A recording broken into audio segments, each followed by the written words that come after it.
बिस्मिल्लाहिर्रहमानिर्रहीम। आज का हमारा टॉपिक है how to write a chemical formula. एक केमिकल फार्मूले को हम कैसे लिख सकते हैं।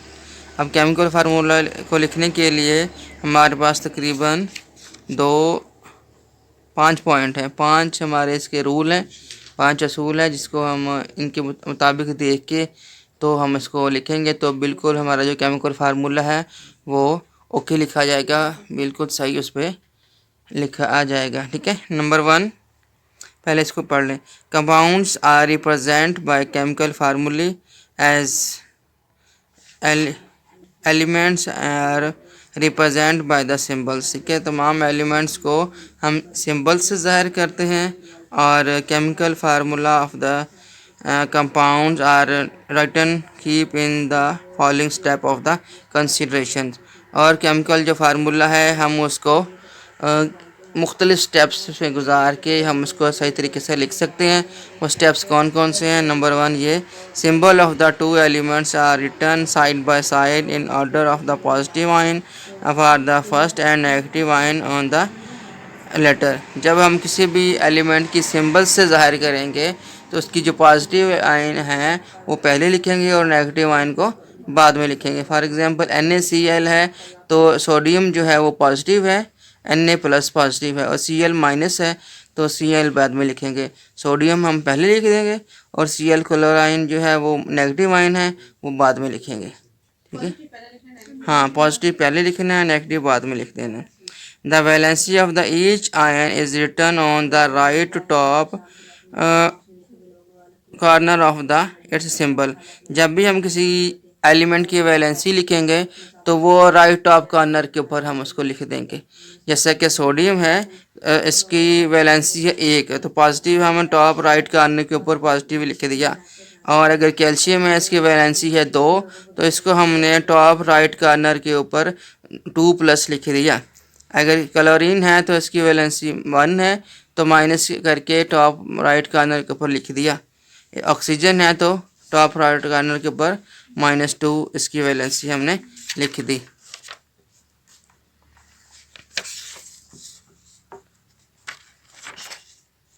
आगे है this valency of each ion is brought to the lower right corner of the other ions by crossing exchange method. ठीक है, हर वैलेंसी के जो आयन हैं उसको हमने लोअर राइट कॉर्नर के ऊपर लिखना है और उसको एक दूसरे के साथ क्रॉस करवा देना है। For example Na plus Cl minus, ये दोनों एक दूसरे के ऊपर क्रॉस होंगे तो ये देखें कि ये लाइन Na पॉजिटिव वाली दूसरी तरफ जा रही है और Cl नेगेटिव वाली दूसरी तरफ जा रही है।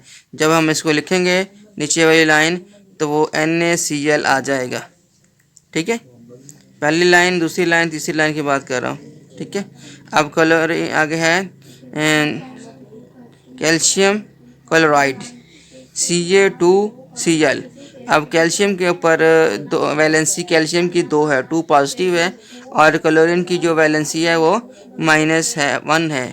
अब जो क्लोरीन की वैलेंसी है वो आ जाएगी क्रॉस करके कैल्शियम के ऊपर और जो कैल्शियम की वैलेंसी है वो आ जाएगी क्लोरीन के ऊपर। ठीक है, तो ये अब नीचे जो आप देखेंगे तीसरी लाइन के ऊपर तो ये आ जाएगा CaCl2।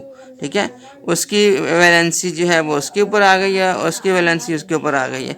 उसका चार्ज जो था पॉजिटिव वो उसके ऊपर चला गया, उसका नेगेटिव चार्ज है वो दूसरे के ऊपर चला गया। ठीक है, तो ये है कि ये वैलेंसी जो है एक दूसरे के ऊपर क्रॉस एक्सचेंज होगी। समझ आ गई, क्रॉस एक्सचेंज हो जाएगी। इसी तरीके से आगे सोडियम वाला है Ca2+ और ऑक्सीजन 2-। ठीक है, जब दोनों 2+ और 2- है आपस में जब क्रॉस किए तो ये कट गए, तो 2+ वाला और 2- वाले को जब हमने क्रॉस किया तो ये एक कट गए तो ये नीचे जो अलामत आ जाएगी वो CaO आ जाएगी, वो सादा लिख हो जाएगी। ठीक है, ये बात समझ आ। अच्छा, if the valency of the same they are offset and are not written on the chemical formula. अगर वैलेंसी सेम होगी तो वो नीचे नहीं लिखी जाएगी। जैसे अभी हमने ऊपर देखा सेम थी वैलेंसी, 2 पॉजिटिव और 2 नेगेटिव, हमने इसको क्रॉस कर दिया और नीचे नहीं लिखा। ठीक है, but if the different they are indicated as such as the same position.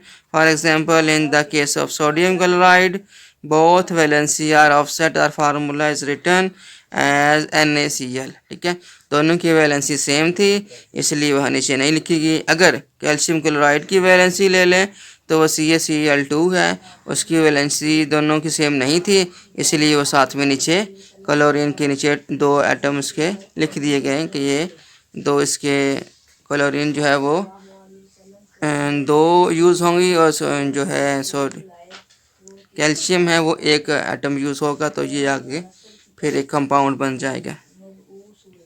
If an ion is a combination of 2 और मोर एटम, अगर एक आयन दो या दो से ज़्यादा एटम का कम्बिनेशन है तो क्या होगा, विच इज़ कॉल्ड रेडिकल, जिसको हम रेडिकल कहते हैं, बेरिंग ए नेट चार्ज, इनके ऊपर एक नेट चार्ज होगा। और for example SO4 whole 2-, SO4 2-, ठीक है। तो अब सल्फेट के ऊपर इसको सल्फेट कहते हैं और PO4 3-, इसको फॉस्फेट कहते हैं। And then the net charge represent the valency of the radical.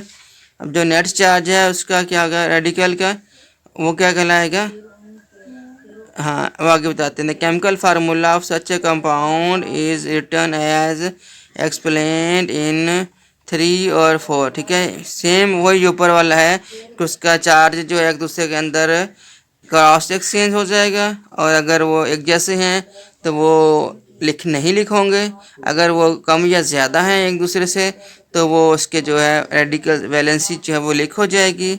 और इसी तरीके से इसको कहेंगे पैरेंथेसिस, ठीक है। For example chemical formula of aluminium sulphate is written as Al2SO4 whole की थ्राइस, इसको थ्राइस बोलेंगे, as that of the calcium phosphate as Ca3PO4 whole की ट्वाइस। 2 होगा तो ट्वाइस कहलाएंगे और 3 होगा तो ट्राइस कहलाएंगे, ठीक है। मतलब कि वही ऊपर वाली ही पोजीशन है, लेकिन ये है कि ग्रुप के अंदर है, 2 या 2 से ज़्यादा एलिमेंट का एक रेडिकल बना हुआ, एक ग्रुप बना हुआ। PO4 2 एलिमेंट है ना, फास्फोरस और ऑक्सीजन, इन दोनों को जब हम लिखेंगे तो इसके ब्रैकेट डाल के इसके नीचे लिख देंगे। अगर एक होता तो ब्रैकेट डालने की ज़रूरत नहीं थी, वैसे ही लिख देना था, ठीक है। ये बात समझ में आ गई, इतना काफ़ी है, ठीक है।